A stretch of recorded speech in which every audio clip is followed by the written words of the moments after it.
450 millions de dollars promis à Ouagadougou pour moderniser ses champs. Mais face à cette offre américaine, Ibrahim Traoré a prononcé un mot unique: non. En une seconde, l'aide humanitaire s'est muée en manifeste d'indépendance, bouleversant les équilibres du Sahel. Alors, que vaut 1 million de semences quand une nation choisit la dignité? Ce refus n'était pas un geste d'orgueil, mais une promesse. Ibrahim Traoré savait qu'en rejetant les 450 millions de dollars de Washington, il engageait son peuple sur un chemin plus long, mais plus libre. Le pari était risqué: construire une souveraineté agricole dans un pays soumis à la sécheresse et à la dépendance économique. Pourtant, c'est précisément ce risque qui donnait sens au geste. En refusant l'aide, le président burkinabé affirmait que la dignité n'est pas un luxe, mais un outil de développement. Derrière le symbole, un enjeu vital: nourrir la nation sans se vendre aux plus offrants. Car si la faim humilie, la dépendance, elle, enchaîne. Le monde observait, partagé entre scepticisme et admiration. Était-ce la naissance d'une nouvelle ère pour l'Afrique, ou le début d'un isolement dangereux? Pour Traoré, la réponse tenait en 10 mots simples: mieux vaut la faim libre que la satiété soumise. Tout commença avec un chiffre: 450 millions de dollars pour 5 ans. C'était le montant exact que les États-Unis proposaient au Burkina Faso dans le cadre d'un projet agricole révolutionnaire. Mais derrière les promesses de modernisation, Ibrahim Traoré découvrit une autre réalité, inscrite dans les clauses du contrat: des semences génétiquement modifiées importées, une logistique exclusivement américaine et un contrôle partagé des données agricoles nationales. En d'autres termes, une souveraineté troquée contre des sacs de soja estampillés Made in USA. Ce fut lors d'une réunion du Conseil des ministres que tout bascula. Après avoir lu le 3e article de l'accord, celui qui exigeait l'usage exclusif de semences américaines, Traoré leva les yeux et dit calmement: « Alors même notre pluie devra être importée ?» Le silence qui suivit valait toutes les délibérations. En quelques minutes, la décision fut prise: refus total de l'accord. Pas de report, pas de négociation, simplement une signature manquante et une déclaration diffusée sur toutes les radios nationales. Nous cultiverons ce que nos ancêtres ont semé. La nouvelle fit l'effet d'un tonnerre politique. À Washington, on parla de malentendu regrettable. À Ouagadougou, on célébra un acte d'indépendance. Dans les villages, les anciens répétèrent une phrase devenue devise: la terre se souvient de son propriétaire. En un instant, le Burkina Faso transforma une aide présentée comme généreuse en symbole de reconquête. Ce jour-là, Ibrahim Traoré n'a pas seulement rejeté un contrat, il a semé une idée. Son geste aurait pu rester un simple acte politique. Mais pour que la graine prenne racine, il fallait un visage humain. Ce visage fut celui de Maretou, une agricultrice de 48 ans, originaire de la province du Sicily. Elle se souvenait des années de aide, où les camions étrangers déversèrent des engrais qui brûlèrent la terre, des semences qui mouraient après une seule saison, et des dettes qui, elles, ne mouraient jamais. En entendant Ibrahim Traoré refuser l'accord américain, elle déclara sur une radio locale: « Notre sol rejette ce qui ne lui appartient pas. Peut-être qu'enfin, nous allons l'écouter. » Ces mots se propagèrent comme une étincelle dans la poussière du Sahel. Les jeunes les partagèrent sur les réseaux, les prêtres les citèrent dans leurs sermons, et même les fonctionnaires commencèrent à les répéter dans les réunions publiques. Le pays venait de trouver son langage commun, celui de la terre. Dans les jours qui suivirent, les marchés bourdonnèrent d'une nouvelle énergie. Les agriculteurs parlaient de semer la liberté, les étudiants discutaient de souveraineté alimentaire comme d'une nouvelle matière à apprendre. Le choix de Traoré n'était plus un geste isolé, il devenait contagieux, et dans le murmure de ces conversations ordinaires se formait déjà une promesse silencieuse. Le Burkina ne mendiera plus sa récolte. Tout commença par une émission de radio. Le matin suivant l'annonce, la voix d'un présentateur résonna à travers le pays. Le Burkina dit non. Ces 3 mots, répétés en boucle, devinrent la bande sonore d'une révolution tranquille. Dans les villages, les paysans levèrent la tête de leurs champs pour écouter. Dans les villes, les jeunes en firent un mot-clé sur les réseaux sociaux. En moins de 24 heures, le refus d'Ibrahim Traoré avait cessé d'être une décision gouvernementale. Il devenait un mouvement. Et ainsi commence une nouvelle étape. Des files de tracteurs symboliques parcoururent les routes menant à Ouagadougou, décorées d'affiches où l'on pouvait lire « Nous nourrissons notre sol ». Les médias étrangers s'interrogèrent: comment un pays considéré comme l'un des plus pauvres du monde Pouvait-il rejeter 450 millions de dollars d'aide? Les autorités américaines publièrent un communiqué prudent, parlant d'un désaccord administratif. Mais à chaque phrase diplomatique, les Burkinabés répondaient par un silence de fierté. Dans ce silence, quelque chose changeait, la perception d'eux-mêmes. Puis vint le moment de galvaniser la nation. 2 semaines plus tard, Traoré prit la parole devant la nation. Derrière lui, des agriculteurs en bottes couvertes de poussière. Devant lui, des millions d'auditeurs. Sa voix resta calme. Nous ne refusons pas l'aide, nous refusons la dépendance. Cette phrase, rediffusée sans relâche, devint le cœur du manifeste. Les églises, les mosquées et les marchés la répétèrent comme une prière. Les diplomates étrangers y virent du populisme. Les citoyens y reconnurent leur vérité. Les foules commencèrent à se rassembler, non pour protester, mais pour remercier. Enfin, l'écho de ce choix résonna. À Washington, les réactions se firent plus froides. Des rapports évoquèrent déjà des risques d'isolement. L'Union européenne exprima sa profonde inquiétude. Pourtant, au Burkina Faso, la tension se transforma en une étrange sérénité. Des coopératives locales surgirent spontanément, prêtes à relancer la culture du soja indigène. Les affiches « Farm Sovereignty First » tapissaient les murs des écoles. Des artistes peignirent Ibrahim Traoré tenant une poignée de terre, et cette image, diffusée sur les écrans de téléphone, scella la légende d'un président paysan. Ce jour-là, la politique avait quitté les bureaux pour retourner aux champs. Le bruit des moteurs diplomatiques s'éloignait. Le son des houes reprenait. Et sous le soleil de midi, le Burkina Faso apprenait à cultiver sa liberté. Le changement, cette fois, pouvait se mesurer. Avant la rupture avec Washington, le Burkina Faso dépendait à 72% de semences importées pour sa production de soja et de maïs. 6 mois plus tard, ce taux était tombé à 41%, selon les données publiées par le ministère de l'Agriculture. Cette chute, apparemment technique, traduisait une mutation politique. L'indépendance commençait sous les ongles des cultivateurs. 200 000 hectares de terres réaffectés aux cultures locales grâce à la loi dite Farm Sovereignty Act. Chaque hectare représentait un retour à la logique du sol, un rejet silencieux de la dépendance extérieure. Ce projet, financé non par des bailleurs mais par les revenus d'or de la Banque centrale, symbolisait la réorientation complète du modèle économique. Nous plantons la richesse, pas la dette, affirma Ibrahim Traoré devant le Parlement. Ces mots, simples mais lourds, suffirent à transformer un plan budgétaire en manifeste national.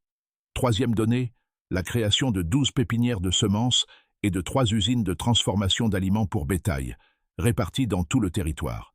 Chaque site formait des jeunes agronomes, des femmes rurales et des anciens ouvriers agricoles. Pour chaque chiffre, un visage, pour chaque projet, une histoire.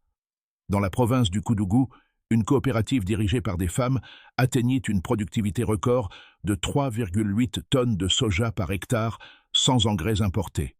Là où les technocrates prédisaient l'échec, la terre, elle, démentait. Les analystes occidentaux qualifièrent ces résultats de populisme agricole. Mais les marchés, eux, répondirent autrement. Le prix du soja local grimpa de 22% en 3 mois. Pour la première fois, la bourse de Ouagadougou devint un indicateur de fierté nationale. Ces chiffres ne racontaient pas seulement une économie. Ils racontaient une foi retrouvée, une foi dans la capacité d'un peuple à nourrir son avenir sans permission. Et derrière chaque donnée, une constante invisible, la main d'Ibrahim Traoré, ferme, lente, mais inébranlable. Les critiques ne manquèrent pas. D'un côté, les économistes libéraux affirmaient que le refus d'aide américaine risquait d'isoler le Burkina Faso. Sans l'accès aux semences certifiées, disaient-ils, les rendements chuteraient et les prix grimperaient. Pour eux, le calcul était simple. Mieux valait dépendre d'un partenaire puissant que d'affronter seul les incertitudes du marché mondial. L'aide, selon cette logique, n'était pas une chaîne, mais un tuteur. En face, les partisans de la souveraineté agricole répliquaient par des faits. Depuis le lancement du Farm Sovereignty Act, la production locale avait augmenté de 18% et plus de 40 000 nouveaux agriculteurs s'étaient enregistrés dans les coopératives. Ils rappelaient aussi que l'aide internationale n'était jamais gratuite. Chaque tracteur livré importait aussi une dépendance politique. On ne laboure pas la dignité avec une charrue étrangère, disait un syndicat paysan dans un communiqué largement repris. Le débat ne se réduisait donc pas à un affrontement entre ouverture et fermeture, mais à une question plus intime. Qui décide de ce qui pousse sur notre sol? Ibrahim Traoré, souvent accusé de nationalisme économique, répondait sans détour. L'aide ne vaut que si elle renforce notre volonté, pas si elle la remplace. En une phrase, il déplaçait le terrain du débat, de l'efficacité à la liberté. Les experts occidentaux virent dans cette approche une utopie, mais dans le Sahel, elle résonnait comme une vérité. Mieux vaut une récolte incertaine sur un sol libre qu'une abondance sous tutelle. Et c'est peut-être là que résidait la véritable richesse, non dans les chiffres, mais dans la cohérence d'un peuple avec sa propre terre. Une graine a remplacé un drapeau. C'est ainsi que les journaux de Ouagadougou décrivirent le tournant. Dans chaque province, des cérémonies furent organisées pour bénir les nouvelles semences locales. Les femmes dansaient avec des paniers de soja au lieu de drapeaux politiques. Ce qui avait commencé comme un refus prenait désormais la forme d'une renaissance. Ibrahim Traoré, vêtu de sa tunique de coton traditionnelle, se rendit dans les champs de Koudigou pour inaugurer la première récolte. Il ne parla pas de triomphe, mais d'équilibre. Nous ne cherchons pas la victoire, nous cherchons la continuité. Ces mots résonnèrent comme une prière. La nation n'attendait plus le secours de l'étranger. Elle s'attendait à elle-même. Ce jour-là, le Burkina Faso comprit qu'il avait cessé d'être un bénéficiaire. Il devenait un exemple. Les effets du choix d'Ibrahim Traoré se firent sentir bien au-delà des frontières du Burkina Faso. Ce qui semblait au départ un geste isolé commençait à redessiner les équilibres agricoles, économiques et politiques de tout le Sahel. Dans les plaines du centre-ouest, les coopératives locales doublèrent presque leurs adhésions. Les cultivateurs apprirent à comparer les sols, à conserver les graines, à échanger sans intermédiaire. Le rendement moyen du soja local atteignit 3,5 tonnes par hectare, contre 2,1 l'année précédente. Mais plus que le chiffre, c'était la confiance retrouvée qui nourrissait les conversations. Nous ne plantons plus pour survivre, nous plantons pour exister. Les huileries et les tisserands commencèrent à acheter exclusivement du soja burkinabé. L'État accorda des allègements fiscaux aux usines, utilisant des produits nationaux. Les importations d'huile chutèrent de 27% en 6 mois.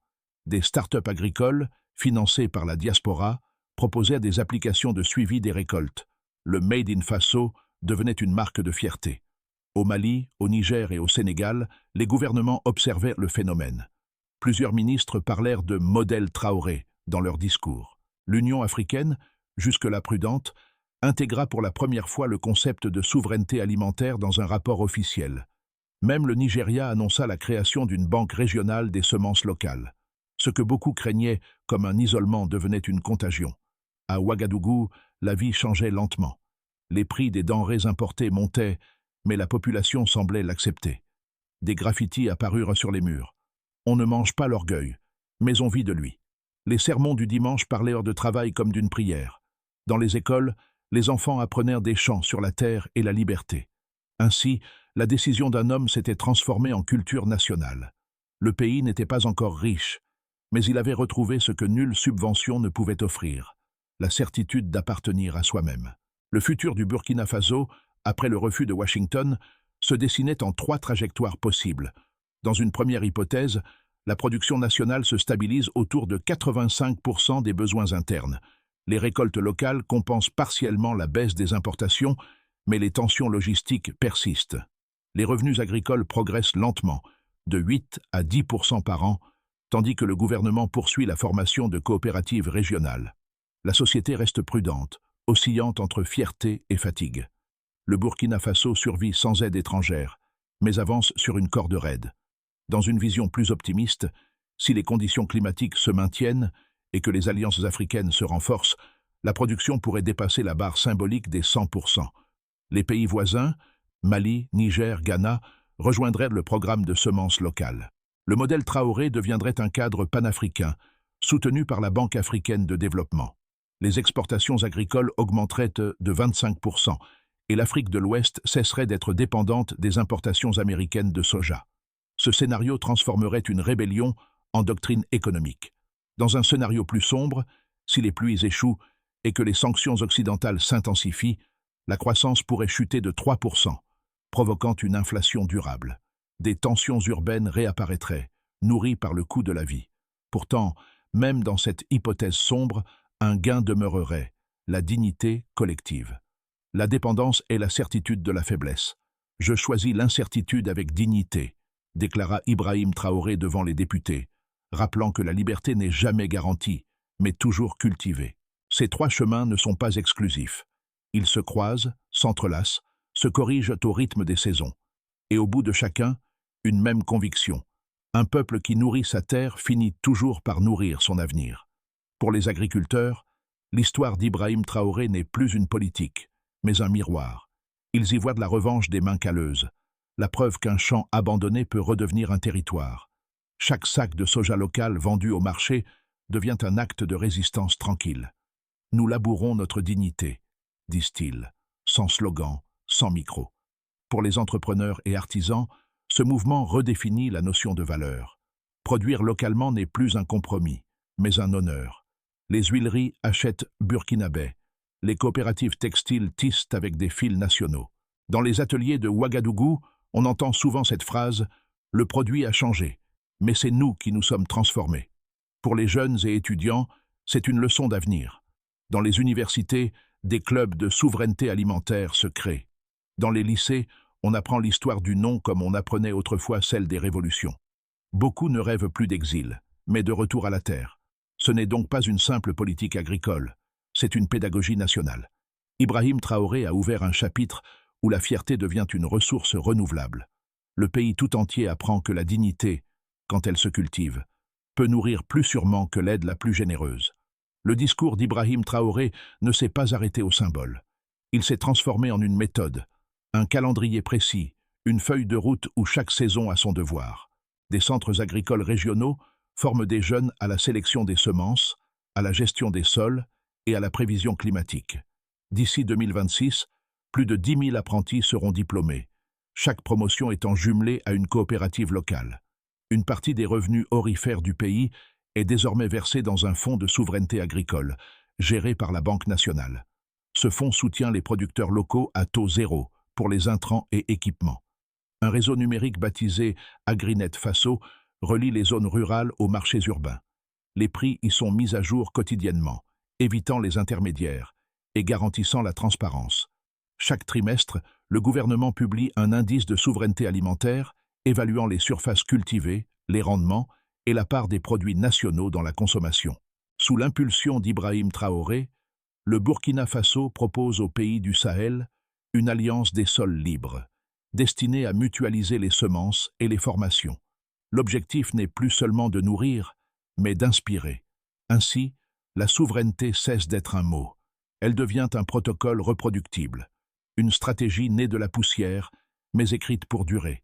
Sur la plaine de Koudigou, là où tout avait commencé, Maretou, la paysanne du Sicily, soulève une poignée de terre et la laisse glisser entre ses doigts. Autour d'elle, les champs bruissent de jeunes pousses dorées. C'est ici que le refus d'hier est devenu promesse. Ibrahim Traoré revient sur les lieux, vêtu de la même tunique qu'au premier jour. Il ne prononce pas de discours. Il s'incline simplement, ramasse un grain et murmure « Voilà ce que nous avons semé ». À cet instant, la foule comprend que la victoire n'est pas politique, mais intime, celle d'un peuple qui se redécouvre à travers son sol. Le vent emporte l'odeur de la poussière, des champs montent, des enfants courent entre les sillons. Le Burkina Faso n'a peut-être pas gagné en richesse, mais il a retrouvé son horizon. La dignité pousse, elle aussi. Si cette histoire vous parle, c'est peut-être parce qu'elle dépasse les frontières du Burkina Faso. Elle évoque une vérité universelle. Un peuple n'est vraiment libre que lorsqu'il choisit ce qu'il sème. Ibrahim Traoré n'a pas seulement refusé un contrat, il a rappelé au monde que la terre est un langage que nul ne peut acheter. Aujourd'hui, tandis que d'autres nations hésitent encore entre confort et courage, le Burkina trace son sillon. Ses récoltes ne remplissent pas encore toutes les assiettes, mais elles remplissent les cœurs d'une certitude nouvelle, celle d'avoir osé dire non. Alors, que vaut l'aide sans liberté? Que vaut l'abondance sans dignité? Si vous croyez qu'un champ peut être un acte de foi, partagez cette histoire. Si vous pensez que chaque graine est une promesse, restez avec nous. Parce qu'au-delà des chiffres et des discours, une révolution silencieuse continue de pousser, là où la liberté a trouvé ses racines.